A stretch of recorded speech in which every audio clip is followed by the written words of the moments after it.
Good morning, good afternoon, and good evening. Welcome back, everybody. Today we're going to be talking about should you have a partner when getting into real estate? Stay tuned.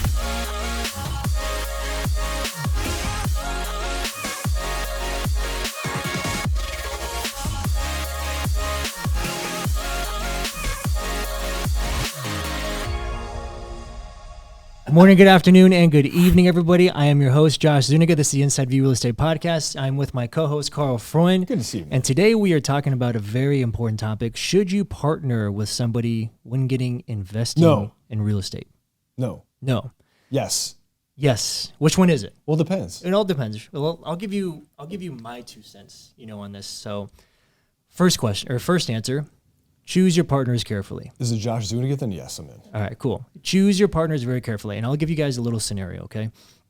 So I was very thankful to, have my dad as kind of like the words of wisdom. I grew up seeing him being an entrepreneur. He and my mom, built a business, from scratch, very humble beginnings. And he'd always tell me, son, I was like, when you start making money and you start doing, deals with partners, money makes people change in a number of ways. They can make people happy, sad, excited, pissed off, angry, not talk to you anymore. And some of these can be your friends, and even worse, sometimes it can even be your family. What he was telling me is that money has a hold on people. Mm-hmm. And it's kind of sad when you think about it. It's literally a piece of paper that affects somebody's mood. But that's just the world that we live in. And he made me understand that very, very clear of how money affects people and people's emotions and their decisions. So when he said, Josh, whenever you have a partnership, make sure you choose your partners wisely, okay?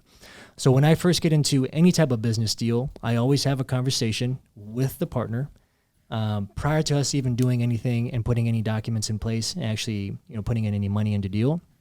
And I tell them, I was like, and I'll give you an example. Carl, you and I are about to go into business together, all right? We are going to start this relationship as friends and family. We are going to end this relationship as friends and family. Are we clear? That's literally a conversation you and I had. It is. Right? I'll just tell you, we had that conversation. Are we clear? Let's finish this. The reason being because he and I both have to know what the risk is going into this investment or going into this deal or going into this business. Right. Our goal is to always do well. We always want to win. We always want to scale. We always want to make money. That's wonderful.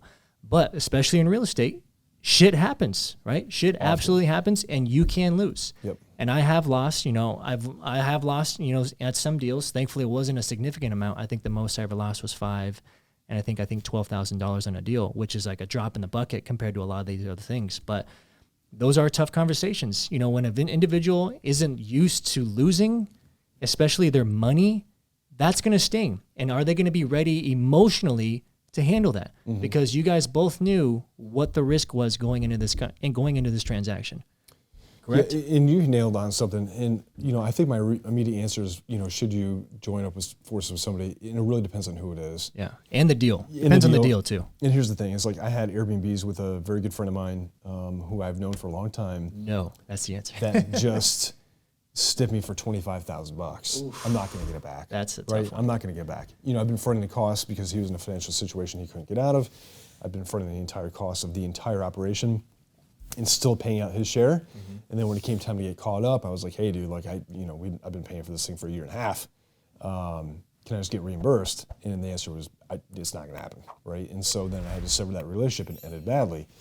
And so, the answer is, if I'm going to partner with somebody, they better add a lot of value. Yeah. Value that I don't have. And character. And dude, you have different skills than I do, right? Mm-hmm. And so it needs to be a 1 + 1 = 3 situation. I'm never going to go into a partnership where that person is not on the same level that I am, that we don't think about the same things, that we don't have tough conversations ahead of time where it's like, hey, look, if shit hits the fan, it's all good. Like I'm prepared to write a check for $20,000 if shit goes bad, right? Yeah. And so, expect things to go bad from the get-go. Like if you go into a partnership and you're like, yep, this partnership's probably gonna lose money, but I'm okay with that, that's okay. But if you get into a partnership where like, oh, we're gonna kill it, we're gonna crush it, and then you start crushing it, and then the personality changes, instantly because somebody's like, I did all the work that actually produced the income, where are you on this? Yeah. It's never I want 50-50. I want a bigger cut. Partnerships are never 50-50. Yeah. I don't care who you are. It doesn't matter, what the situation is, you have a 50-50 on paper, it's never 50-50 in real life. And we know this, right? So you cannot go into that partnership expecting 50-50, ever. You know, you're not both gonna give 100%. It ain't gonna happen. You know, and there's gonna be times where the other partner's doing more work and you're doing less and vice versa. And so at the end of the day, you need to be comfortable with being on the short side of that stick, right? And that's just the way it is. But when I'm looking for partnerships, I'm always looking at what is the skill set of the other person? What are they bringing to the table that I can't bring to the table? Is this a 1 + 1 = 3? And if I start having these tough conversations and we're on the same page, then I'll explore it even further. But generally, I don't like partners. You know, it's just not a good way to go. Trust, I think you and I both have our own experiences, right? And there's a difference between, I think the biggest thing too is you also need to set expectations of how this relationship is going to go, and also assigning roles. All right, you're talking about value. What is each individual going to be doing as part of this partnership, right? Because it's important. Not only are you guys bringing money, you know, to the table, and you're both, you know, splitting the profits and the proceeds, and also the risk and the investment to this, but what are you guys doing on the outside? You know, to generate, you know, not only another new business ventures, but also when it comes to handling the situations, right? Who's the ones to be answering the phone calls? Who's the ones to be doing the emails? And if you feel like one of you needs to earn more based off of your involvement, then you guys need to have that conversation. I was like, hey, let's go into partnership, but this is going to be a 60-40 relationship or a 70-30 relationship. Yeah. Or if you guys want to figure out how much money is going to be involved in that, that's a conversation you need to have. In writing. In writing, too. In writing. And I don't care who you are, because my business partner said, do we have a written agreement? And I said, yeah, we do. But you know where I made a mistake? Is I didn't have a written agreement. If things changed, I should have made those changes in writing. Yeah. Right? Like, hey, look, I know you're having financial issues right now. I'll pick up the expenses for this house. All good. Pay me back in the back end. But what happened? I didn't have that in writing when it changed. You got burned. So I got burned. Learning lesson. Yeah. And I got burned for 25 G's. Oh, yeah. Not going to get that money back. You know, so like, I don't care who you are. I don't care who the relationship is with. It could be your wife, could be your parents, which happens a lot. It could be, you know, your cousin, or just a random investor. Don't care who it is. Always protect your assets. Protect your ass. Yeah. Yeah. Yeah. It can be. And there's even points in times to where, you know, I work with several investors, and you have to know what their involvement is going to be and how much involvement that you want them to actually have. We always want to make money, right? But at the same time, we don't always need 1,000 phone calls or 1,000 text messages, you know, about every little thing, because you panic all the time. I was like, look, this is the situation. I'm going to handle it. That's why I'm here. Let me do my job. You know, if we're going to lose, I'm definitely going to let you know what's going to happen. But until then, until there's something to worry about or panic about, relax, right? Relax. But I think people going into real estate, especially for the first time, are very anxious and very worried about things, which I totally get. I totally understand. And I'm going to be very bold. Sometimes people need to hear the hard conversation. Real estate isn't for you, bud. I'm sorry. If you're going to be worrying about your money this much, and it's even putting in a strain on our relationship, and maybe even the financial relationship and relationship you have with husband, wife, boyfriend, girlfriend, or brother, whoever got involved with this money, then it's probably not the investment for you. Take something like, if you want to put in the stock market or you want to put in crypto, whatever you feel is going to be a better investment for you, go ahead and do that. Because in real estate, there's always risk. And there's always things that are going to happen that are unforeseen that we don't even account for. You can't even plan for some of the stuff I've seen. It's crazy. But what do?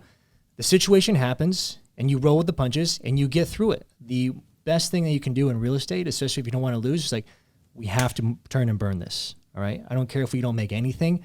We got to move on to the next product, right? Or we got to move on to the next deal.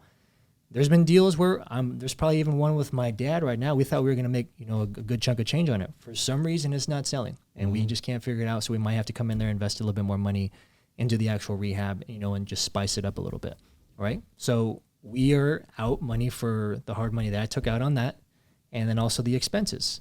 That's the name of the game. Is my dad upset about it? No, he knows exactly what's involved when it comes to these types of transactions. Thankfully, he's been doing it for 20 plus years, so he has experience. But you need to be relaxed and let the individual that's taking care of the situation do their job, right? If you don't have a real estate license and you're not involved in it, then you need to relax and you just need to chill. What other experiences have you had with partners? The worst. So we bought a property up in North Phoenix, and there was two walls, like next to the neighbor. There's 2. Wow. And they were using the middle one as a dog run. I'm like, okay, that's cool. And when we closed, we took down the one wall, and then we get a notice that we're getting sued. And the guy was like, that is my piece of land that half of your backyard is on. And we're like, what are you talking about?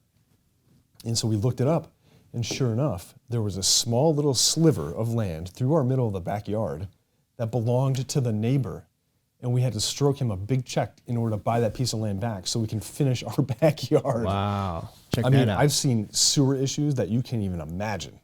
Where literally there's a break or a fracture in that sewer line, and there's been sewage dumped into the front or backyard, depending on which one it is. Yeah. I had built 7 townhomes in Denver, and we were getting some heavy equipment to pave the parking lot.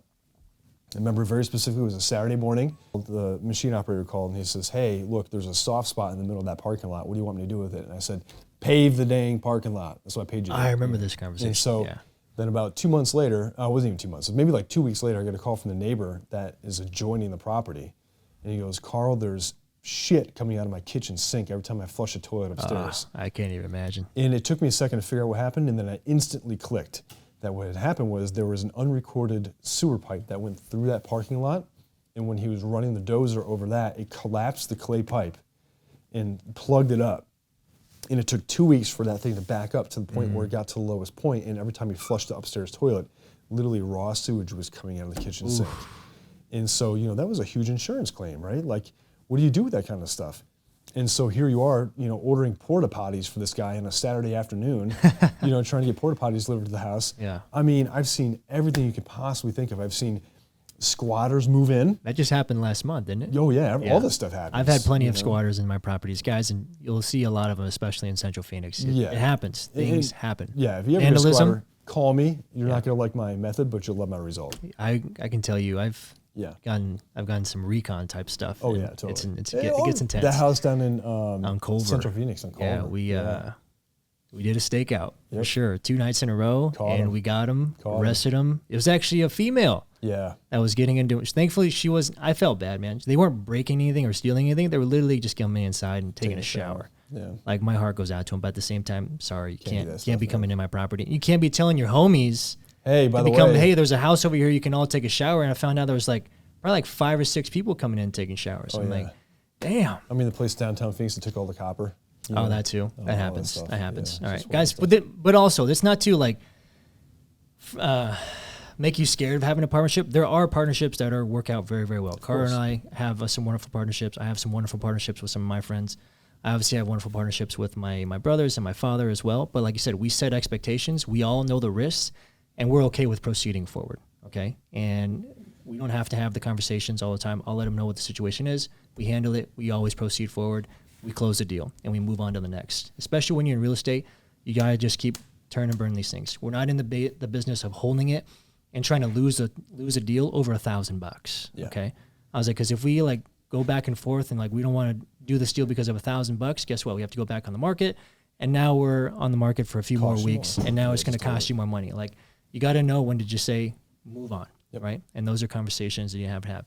But like Carl was saying, have things in writing. So once you set up an LLC and you get that filed with Arizona Corporation Commissions, and if you guys don't know, it's only $85 to set it up yourself. You don't have to go through an attorney, and spend a few $100s. Sometimes I've seen $500 to set up an LLC. Mm-hmm. You can do it yourself. It takes 10 minutes to do it online. You'll get it back expedited, $35. You'll get it back within a week. And then from there, set up an operating agreement, right? Who's going to own what, and what are the duties and responsibilities of each partner, and how much is each person going to contribute financially. All right. So make sure you have your ducks in a row. Get your LLC, set up an operating agreement. Make sure you look them in the eye and be like, all right, let's do this. Okay. And like I said, you start as friends and family, you end as friends and family. All right. You win or lose. Have that strong conversation with them. If they cannot handle that conversation, probably not the right partnership for you. Partner. All right. Mm-hmm. All right, guys, I hope that was a wonderful episode. I hope you guys got some good value from that, but we'll see you on the next episode of the Inside View Real Estate Podcast. Take care. Hey, guys, thank you for tuning in to today's episode. Make sure you like, comment, share, subscribe, do all the things. We want to continue to bring value to you every single episode. But until next time, see you on the inside.